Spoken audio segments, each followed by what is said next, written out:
नलिनी दलगत जलमति तरलम तद्वजीवितम् अतिशय चपलम वेत्थि व्याधभिमानः ग्रस्तं लोकं शोकहतं च समस्तं भज गोविंदम भज गोविंदम गोविंदम भज मूढ़मते। अब शंकराचार्य जी पहले उन्होंने श्लोकों में उन्होंने बताया कि जिंदगी की शाम हो रही है, जिंदगी जो चलती जा रही है, और उस चलने में क्या हो रहा है कि आप अभी तक यही नहीं समझ पा रहे कि आप कहाँ से आए हो, कहाँ जा रहे हो आप, और किस टाइम आपका अंत हो जाएगा। और दूसरे श्लोकों में बताया कि पहले में यही बताते हुए कहा कि मूर्ख, अभी जो है अभी शुरू हो जा, आज से ही शुरू हो जा, और आज से ही शुरू कर दे। एंड में जो जिंदगी में जो तेरी संध्या आएगी, शाम आएगी, तो तेरी तब तू जो ये सोचेगा कि मैं जो है इसको समझ लूं कि अब मेरी मृत्यु पास आने वाली है, कि मेरी वृद्ध अवस्था हो रही है, अब मैं भगवान का नाम ले लूं जिससे कि मुझे पता है इस संसार से जाना है। तो तू भगवान का नाम क्या कुछ भी नहीं ले पाएगा, और अपनी जो बीमारियां हैं, अपने जो दुख हैं, अपने जो सारी जिंदगी में कर्म किए हैं, उनके बीच में ही फंस जाएगा। और उन्होंने फिर ये बताया कि हम सारे लोग किस में फंसे हुए हैं।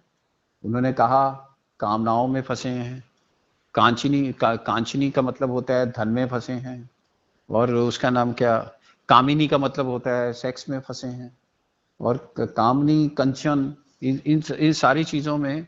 और तीसरा क्या है कि मान में फंसे हैं, अभिमान में फंसे हैं। ये तीन ही चीजें हैं, धन मान स्त्री, जिसमें कि हम सारे लोग फंसे हैं।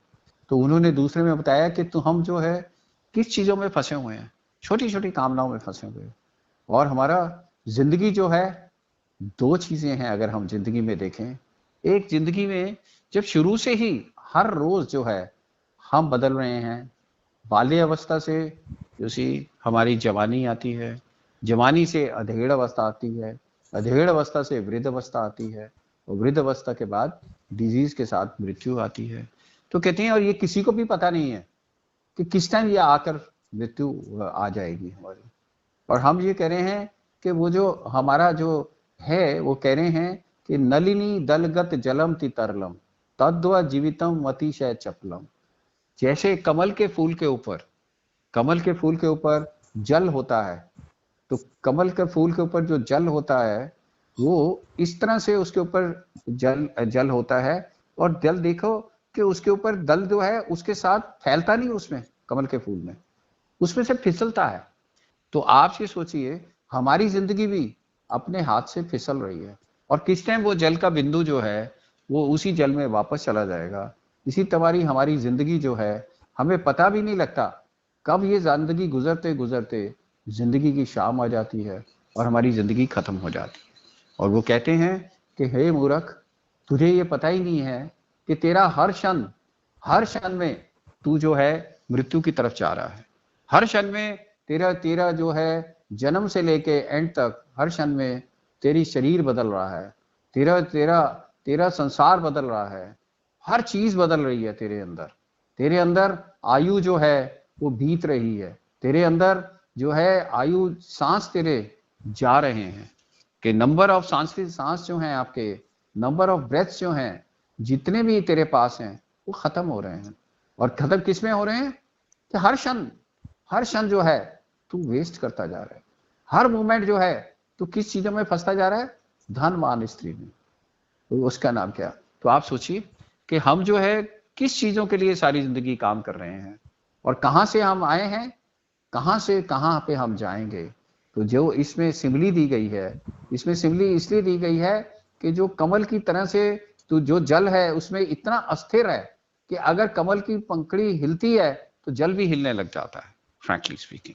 तो इसी तरह से वो कह रहे हैं कि हमारा संसार किसी टाइम भी जा सकता है, किसी टाइम भी कहीं पे भी किसी जगह पे भी कुछ भी हो सकता है। हमें ये ख्याल रखना चाहिए कि कभी भी कोई भी चीज कहीं पे भी किसी पर्सन के थ्रू भी कुछ भी हो सकता है। इस चीज का हमें कभी ख्याल ही नहीं रखता। हम सोचते हैं जैसे युधिष्ठिर ने कहा कि भाई, यक्ष ने पूछा कि कौन सी चीज का तुझे ऐसा लगता है कि कौन सी चीज इसमें अचंभा है इस संसार में। उसने कहा मुझे अचंभा सबसे ज्यादा यही लगता है कि सबकी मृत्यु आनी है और आ रही है, उस तरफ चल रहे हैं और किसी को भी उसकी फिक्र नहीं है। सब लोग ऐसे बैठे हुए हैं कि जैसे सारे संसार में परमानेंट बैठे हैं, परमानेंट है हम, हमारे उसका नाम क्या है। तो कभी भी ये विचार नहीं कर रहे कि मृत्यु कब आके दबोचेगी और क्या है उसके ऊपर।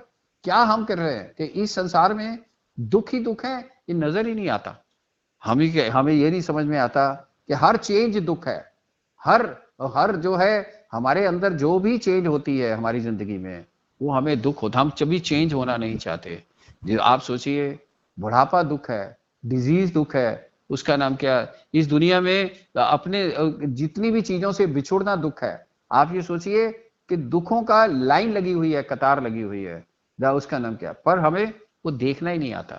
हम उसकी परवाह ही नहीं करते कि जो इतना अस्थिरता है, हम यही नहीं सोचते। अगर जल ये सोच लेता, अगर जो जल की बूंद है उसके ऊपर सोच लेता अगर कि मैं कहां से आया हूं, और अगर मैं इसकी मेरी जिंदगी अस्थिर है भी अगर कमल के फूल में, तो मैं कहां गिरूंगा, इसके ऊपर मैं जल में ही तो जाके गिरूंगा। तो अगर मुझे ये पता हो कि जल में गिरने से ही मेरा मोक्ष होता है, अगर जल में गिरने से ही मैं जल के साथ मिलता हूं, अगर ये उसको जल को इतनी समझ होती तो फिर क्या बात थी। फिर वो आराम से ग्लाइड करके कमल के फूलों से फिसलता हुआ उस जल में ही मिल जाता। मतलब इसका क्या है, अगर हमें पता होता कि हम उसके अंश हैं, उस परमात्मा के अंश हैं, उस अंश से ही हम पैदा हुए हैं और उस अंश से ही हम बड़े हो रहे हैं, उसी चेतनता से हम बोध हो रहे हैं, और उस चेतनता के बाद इस शरीर में जाने के बाद भी हम उसी से मिलेंगे। अगर हमें पता हो, ये समझ में आ जाए कि हमारा जो सूक्ष्म शरीर है वो परमानेंट है। सूक्ष्म शरीर जो है वो ऐसा है कि जो मृत्यु है वो सिर्फ इस शरीर की हो रही है, और इस शरीर की हो रही है, वो मृत्यु जो है सूक्ष्म शरीर की कभी नहीं होती। जिंदगी में जो पहली दफा जब आप मनुष्य बने थे तो यही मन मिला था, यही बुद्धि मिली थी, यही चित्त मिला था, यही हंकार मिला था, और साथ में क्या मिला था, संस्कार मिले थे, कामनाएं मिली थी।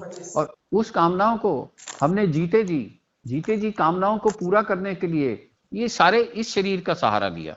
ये जो बाहर हमारा शरीर है ये हमारा व्हीकल है इस संसार में काम करने के लिए। तो इस व्हीकल का हमने सहारा लिया, और सूक्ष्म शरीर की तो मृत्यु ही नहीं होती है। सूक्ष्म शरीर तो इस शरीर में से निकलकर दोबारा शरीर धारण करता है। सूक्ष्म शरीर एक ऐसी चीज है जो कि परमानेंट है, और तब तक वो डिसमेंटल नहीं होगा जब तक ये सूक्ष्म शरीर जो है उस परमात्मा में मर्ज नहीं हो जाएगा। तब तक आप उस परमात्मा को ढूंढ नहीं लेते। ये सूक्ष्म शरीर बार बार इस संसार में आएगा और बार बार आकर जन्म लेगा, बार बार ये सारे उसको रोगग्रस्त होंगे।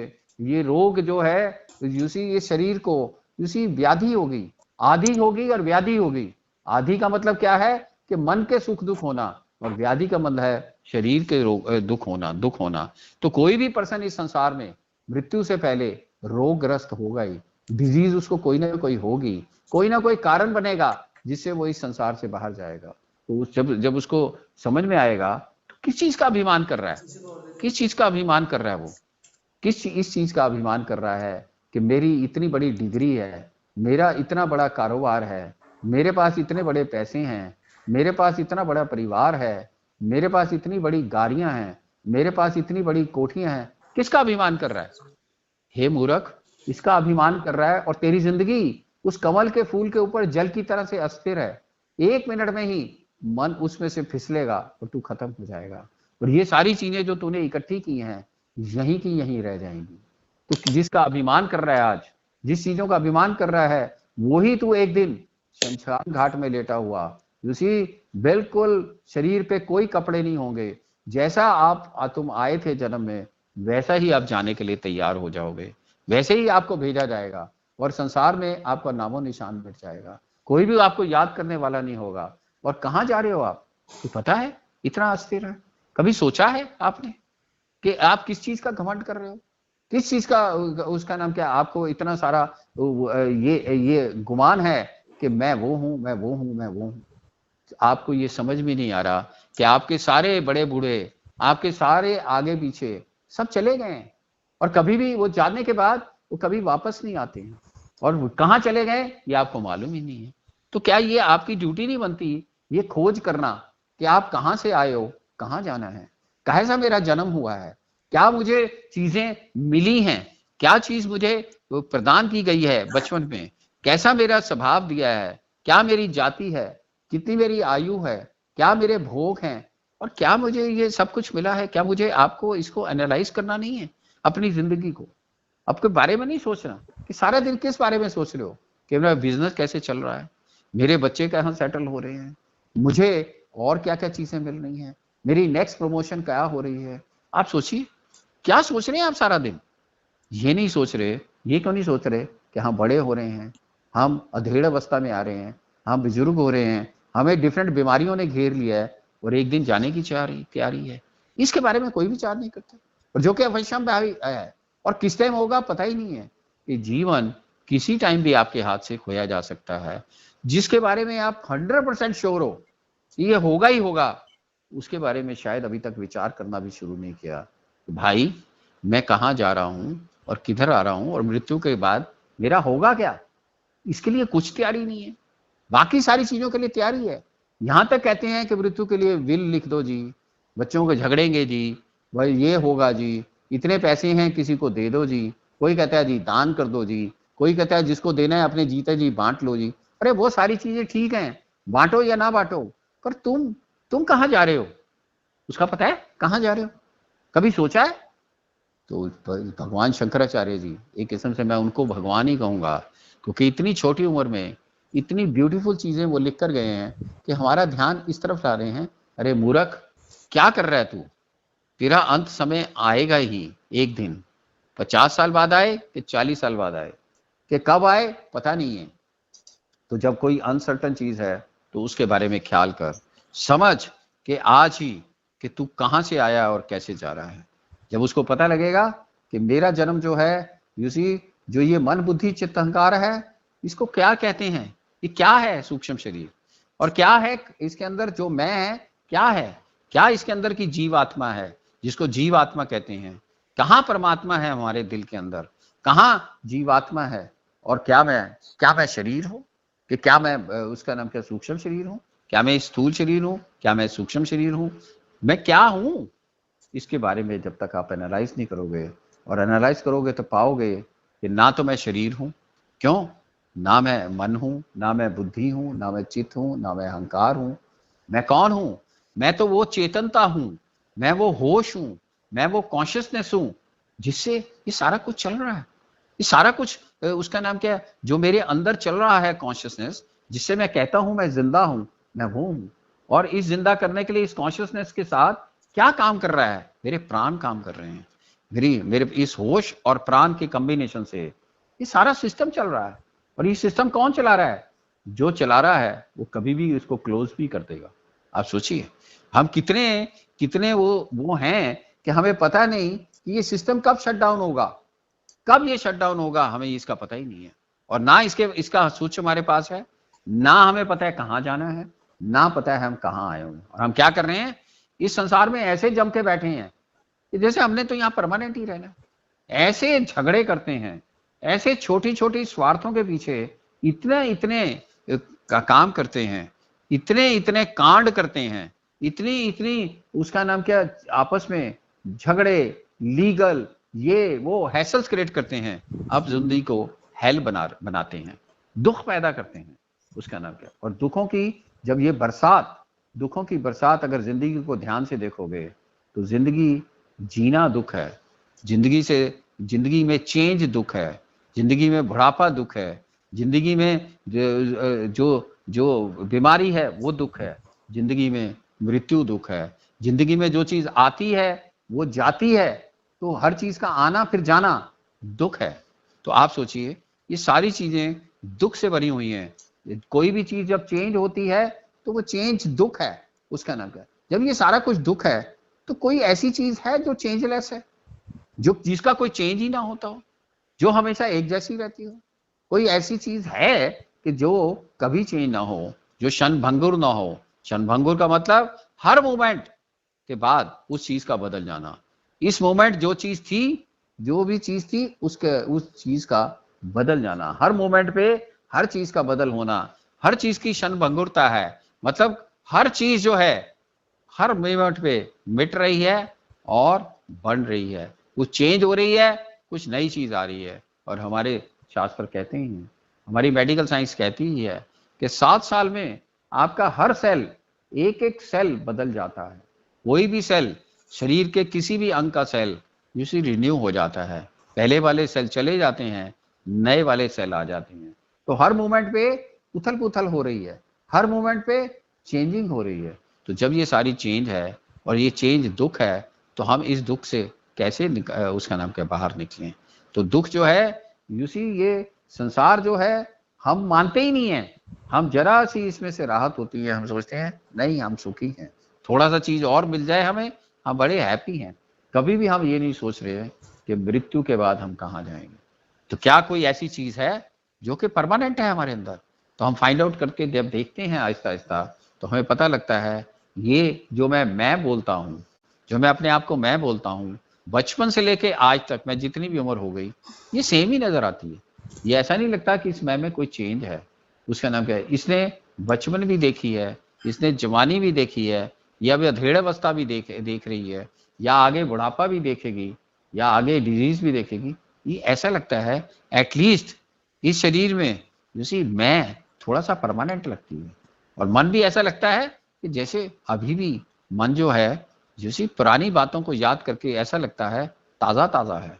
और आपको लगता है बुद्धि भी थोड़ी सी प्रखर हो गई है, आगे से समझदारी बढ़ गई है। ऐसा नहीं लगता कि ये बुजुर्ग हो रही है।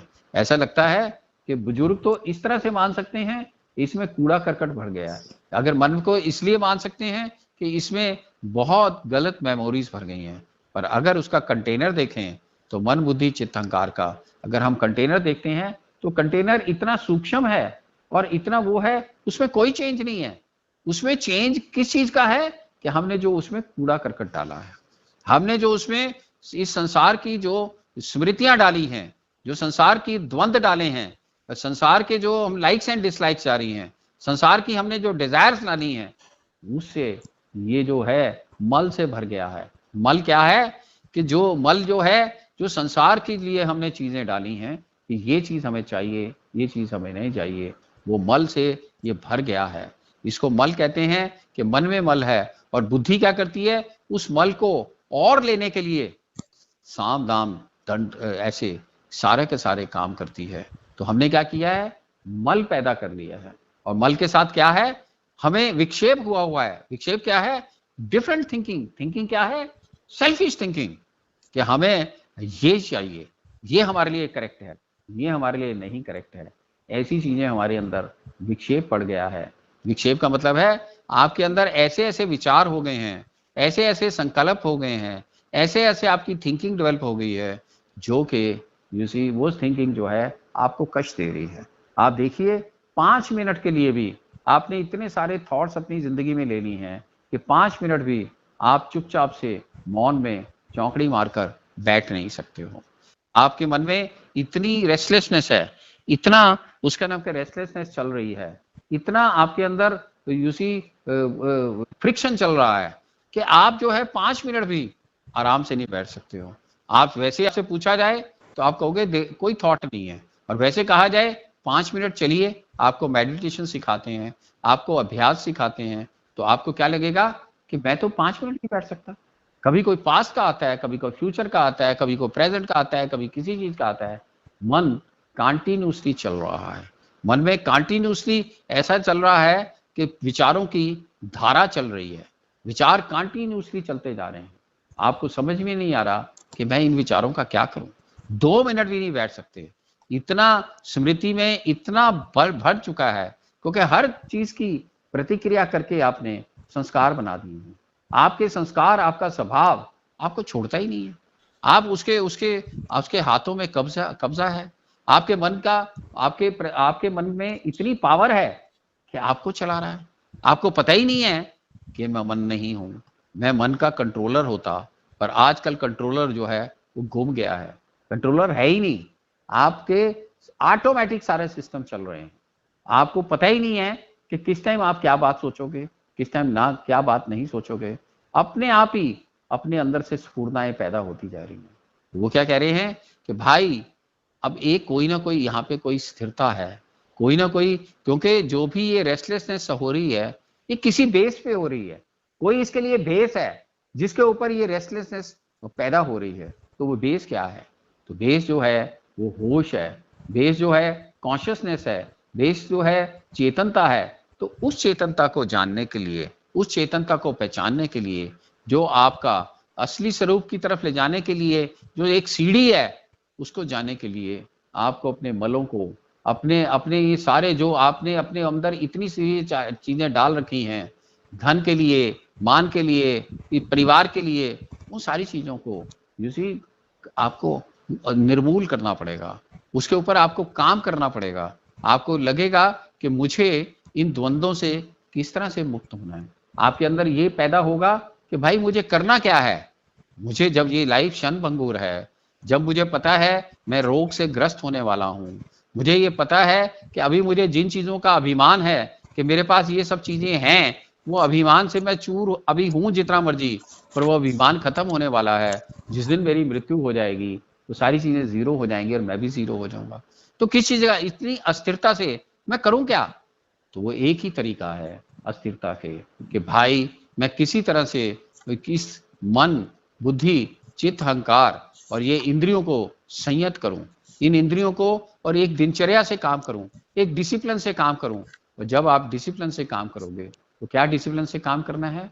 आपको वही 5 चीजें जो सी डिसिप्लिन आपको अपनाने हैं। आपको अपनी जिंदगी में, इस व्यवहार में, इन तीनों लाइफ्स को बैलेंस करने के लिए आपको एक्सेप्टेंस लेके आनी है। आपको एक्सेप्टेंस होगी, दूसरा कंटेंटमेंट होगी, तीसरा गिविंग हैप्पीनेस होगी, चौथा नो एक्सपेक्टेशन होगी, पांचवा फॉरगिवनेस एंड फॉरगेट होगी। जब आप ये पांचों की चीजें इस संसार में आप करोगे तो उससे क्या होगा? इस संसार में आपको बैलेंसिंग आएगी, इस संसार में आपको वैराग्य आएगा, इस संसार में आपको पता लगेगा कि इसमें दुख ही दुख है, इन दुखों से किस तरह से पार होना है। ये सारे व्यवहार आप करोगे, और जब ये सारे व्यवहार करोगे तो आपको फिर क्या करना है? जब ये व्यवहार सारे करके आपको संसार का वैराग्य आएगा। जब संसार में वैराग्य आएगा तो आप क्या करोगे? वैराग्य आएगा तो अब अभ्यास क्या करना है? उस स्टेबिलिटी को खोजना है, उस स्टेबिलिटी को जानना है। जो स्टेबिलिटी आपके अंदर है उसका अभ्यास करना है। और क्या अभ्यास करना है? वो मैंने 4 और जो बताए हैं। सबसे पहला है साइलेंस, इसके बाद साइलेंस आएगी, इसके बाद आपको नो रेजिस्टेंस आएगी, इसके बाद आपने पालन करना है नो जजमेंट का, और इसके बाद पालन करना है नो रिएक्शन का। जब ये सारी चीजें पालन करोगे तो आपको अभ्यास होगा। उस अभ्यास से क्या पता लगेगा? उस ब्रह्म का, उस होश का, उस ब्रह्म, उस परमात्मा का आपको ज्ञान होना शुरू करेगा। तो जब तक ये अभ्यास और वैराग नहीं करोगे, जब ये दोनों पंख आपके नहीं चलेंगे, तब तक आप जो आपकी स्टेबिलिटी है, जल का जल में मिलना है। जैसे जल का जल में मिलना है कि जल जो है इस दुनिया में से अगर जाए भी तो उसी परमात्मा में लीन हो। मतलब क्या है कि अगर आपकी जिंदगी जाती भी है, आप इस संसार से जाते भी हो, तो परमात्मा में किस तरह से लीन होना है। पर तब जाने का इंतजार क्यों करते हो? आज ही जब आप शुरू हो जाओगे, आप अपने मेडिटेशन में उस होश को पाने की कोशिश करोगे, उस कॉन्शियसनेस को पाने की कोशिश करोगे, कॉन्शियसनेस पे काम करोगे, और उसका नाम क्या है, संसार में अपने इन दुखों से निवारण के लिए ये सारे आप काम करोगे, आप यम और नियमों को अपनाओगे, तो क्या होगा? आपको संसार की ट्रुथ पता लगेगा। जो अभी आप इस चीज में, धन मान स्त्री में पड़े हुए हो, इसमें आप जो है इसमें उतना ही रहोगे जितनी जरूरत है, और उसके बाद आप इसमें चलते हुए उस रियली कॉन्शियसनेस को पहचानोगे जो कि आपका असली रूप है। जब वो कॉन्शियसनेस को पहचानोगे, जब आप होश को पहचानोगे, अपनी एग्जिस्टेंस को पहचानोगे, तो क्या कर रहे हो? अपने आप को पहचानने के लिए जो महावाक्य है वो है तत्वमसि, के उसका नाम क्या? वो तू है, तो त्वम को जानोगे। इसमें बार बार जो इसमें बता रहे हैं त्वम को बताने के मतलब तू कौन है? तू जो है वो जैसे जल से निकला हुआ, जैसे जल से निकलता है कमल का फूल, और कमल के फूल के ऊपर भी जल बैठा हुआ है, जो आप बैठे हुए हो, जल से ही पैदा हुआ है कमल का फूल, और जल ही उसके ऊपर है, और कमल का फूल भी उसी जल में मर्ज हो जाता है। मीन्स आप वहीं की पैदाइश हो, वहीं से आप आए हो। उन्होंने इसलिए ये सिमली दी है कि वहीं से आप आए हो और वहीं पे आप जा रहे हो। तो अगर आपको जीते जी आपको उसका रास्ता पता लग गया, जीते जी आपको ये पता लग गया कि मुझे कहाँ जाना है, जीते जी अगर उसके ग्लिम्सेस मिल गए, जीते जी अगर आपको पता लग गया कि मेरा 10वां द्वार कहाँ है, 9 द्वार तो खुले हुए हैं आपके, 9 के 9 तो खिड़कियां खुली हुई हैं, 10वां द्वार छुपा हुआ है। कहाँ छुपा हुआ है? जहां पे जाकर आप उससे मिल सकते हो अपनी होश के थ्रू। अगर होश का पीछा करोगे, अगर ये सोचोगे कि होश चेतनता आ कहां से रही है, और उस चेतनता को एनर्जी के साथ, जो आपके अंदर एनर्जी है प्राणों की, अगर ढूंढने चलोगे, जब कोई भी एनर्जी को, एनर्जी और चेतनता, जब चेतनता के साथ एनर्जी कहां से आ रही है, कहां जा रही है, तो आपको पता लगेगा ये 10वें द्वार से ही चेतनता आ रही थी, और 10वें द्वार से ही एनर्जी आ रही थी, और जिस एनर्जी को मैंने इस संसार में लगाकर सत्यानाश कर दी, संसार में अपनी कामनाओं के पीछे, अपनी अपनी आदतों के पीछे, अपनी वासनाओं के पीछे, अपनी डिजायर्स के पीछे ही मैंने सारा कुछ वेस्ट कर दिया। अगर मैं उस एनर्जी को कंजर्व करता और उस चेतनता को ढूंढ लेता उस एनर्जी से, एनर्जी के लिए क्या करना, जो आपके पास प्राणों की एनर्जी थी, सिर्फ आपको अपने शरीर चलाने के लिए जो एनर्जी चाहिए थी, शरीर को स्वस्थ रखने के लिए एनर्जी चाहिए, उसको यूज करने के बाद बैलेंस एनर्जी आपको उस चेतनता को ढूंढने के लिए, उस कॉन्शियसनेस को, उस मैं को जो आप हो, उसको ढूंढने के लिए अपने अंदर लगानी चाहिए थी। जब उसको आप खोजते उस इसी एनर्जी से, तो आप उसको पा लेते। आपको पता लगा वो मेरे अंदर 10वां द्वार था, मेरे अंदर एक द्वार था जिसमें से ये चेतनता निकलती है, जिसमें से ये एनर्जी निकलती है। और हम, मैं क्या करता हूं, इस एनर्जी की क्वांटिटी को संसार में वेस्ट करके सत्यानाश कर लेता हूं अपना। मैं तो उसका नाम क्या, इस एनर्जी का मिस यूज कर रहा हूं। अगर इस एनर्जी का मैं कंजर्व करता, इस एनर्जी को मैं वापस उसी चेतना द्वार पे जाता जहां पे गया हुआ है, मेडिटेशन के थ्रू उस चेतनता में जाता, तो मैं उसको पा जाता, उस चीज को पा जाता जिसको ढूंढने के लिए बड़े बड़े योगी धारणा ध्यान समाधि करते हैं, संयम करते हैं, मेडिटेशन करते हैं, और अपने रियल स्वरूप को जानने के लिए इस संसार में काम करते हैं। तो वो शंकराचार्य जी कह रहे हैं कि मूर्ख, तू क्या कर रहा है, कभी धन कमाने के लिए जा रहा है, कभी तो उसका नाम क्या, भोग में जा रहा है, कभी तू इतना अभिमान कर रहा है अपना, अपनी जिंदगी का, तेरी इतनी इतनी क्षण भंगुरता इस जीवन को, इस तरफ लगा, देख इस तरफ, जान इस तरफ। पर तभी तू जान पाएगा जब अपनी जिंदगी के तीनों लाइफ्स को, फैमिली लाइफ को, और अपनी उसका नाम क्या, प्रोफेशनल लाइफ को, और अपनी पर्सनल लाइफ को अगर तू बैलेंस करेगा, अगर निस्वार्थ जिंदगी जीने की कोशिश करेगा, और जो है, जो नेचुरल लॉज हैं, जो प्रभु के लॉज हैं, जो ईश्वर के लॉज हैं, उसके मुताबिक काम करेगा। पर उसका पता कैसे लगेगा? अरे भाई, सत्संग से उसका पता लगेगा। रियल सत्संग कर, रियल जान के वो सत्य क्या है, वो सत्य तेरे अंदर ही छुपा हुआ है। उस सत्य को जानने के लिए सत्संग कर, सत्य के साथ संग कर, ऐसे लोगों के साथ बैठ जो इस तरह की बातें करते हों, ऐसे लोगों के साथ मत बैठ जो सिर्फ धन मान परिवार की बातें करते हों। जो इस तरह से इसको जानेगा तो सत्य की तरफ चलेगा, उसकी खोज कर। ये जिंदगी तुझे इसलिए मिली है, इस सत्य की खोज करने के लिए मिली है। शंकराचार्य जी कह रहे हैं कि मूर्ख, अपनी जिंदगी को ऐसे मत खराब कर। तो इन श्लोकों में वो यही कहने जा रहे हैं आपको। 14 शिष्यों के साथ जाते हुए वो 14 श्लोक बोलेंगे, और 14 श्लोक बोलने के बाद एक एक शिष्य को बता रहे हैं कि ये लाइफ का सच है, तू देख, पहचान, और इस लाइफ के सच को अगर पहचानेगा तभी तू उस तरफ जा पाएगा। तो वो एक एक स्टेप पे एक एक चीज बताएंगे कि जिन चीजों में हम फंसे हुए हैं, जिन चीजों के जो हमें देखने में नजर नहीं आ रही, हम सोचते हैं हम बड़े मजे में हैं, हमें ये नहीं पता मजा थोड़े दिनों का है भाई। कोई भी जिंदगी में जब अपनी जिंदगी को पूरा एनालाइज करता है, सामने जो मर्जी कहे, बुढ़ापे में जाकर उसको लगता है कि मैंने जिंदगी में खोया ही खोया है। क्या खोया है? ये आयु खोई है, ये समय खोया है, ये मैंने बुद्धि से मैं प्रभु को जान सकता था, वो आज तक नहीं सोचा। मैं क्या जान पाया हूं इस संसार की। किसी ने हिस्ट्री जान ली, किसी ने ज्योग्राफी जान ली, किसी ने संसार की पॉलिटिक्स जान ली। अरे भाई, जो भी चीजें तुम इस संसार में ये चीजें जानते हो, ये संसार के साथ ही खत्म हो जाएंगी। जो आपके अंदर असली चीज थी, कॉन्शियसनेस, ब्रह्म, ईश्वर, परमात्मा, माया, ये सारी चीजों को जानना था आपने। जीवात्मा, उसको कभी भी नहीं जाना। अपने अंदर कुछ भी जानने की कोशिश नहीं की। तो जब तक आप इसके लिए काम नहीं करोगे, तो इसके लिए काम नहीं करोगे, उसको कभी नहीं जान पाओगे। और शंकराचार्य जी कह रहे हैं कि मूर्ख, अपना समय मत गवा। जो भी उम्र में है, जिस भी जगह पे है, आज से ही शुरू हो जा उस सत्संग के लिए, उस चीज को जानने के लिए कि तेरा असली स्वरूप क्या है। मत कर अभिमान, मत अभी तुझे कब कब रोग हो जाएगा और कब इस दुनिया से चला जाएगा। तो इसलिए ख्याल कर ले, अपनी तरफ देख ले, अपने अंदर झांक ले, सत्संग कर ले। और इसको, इसी स्तोत्र में वो आपको जिंदगी की सारी दशाएं दिखा देंगे। 14 श्लोकों में सारी दशाएं दिखा देंगे।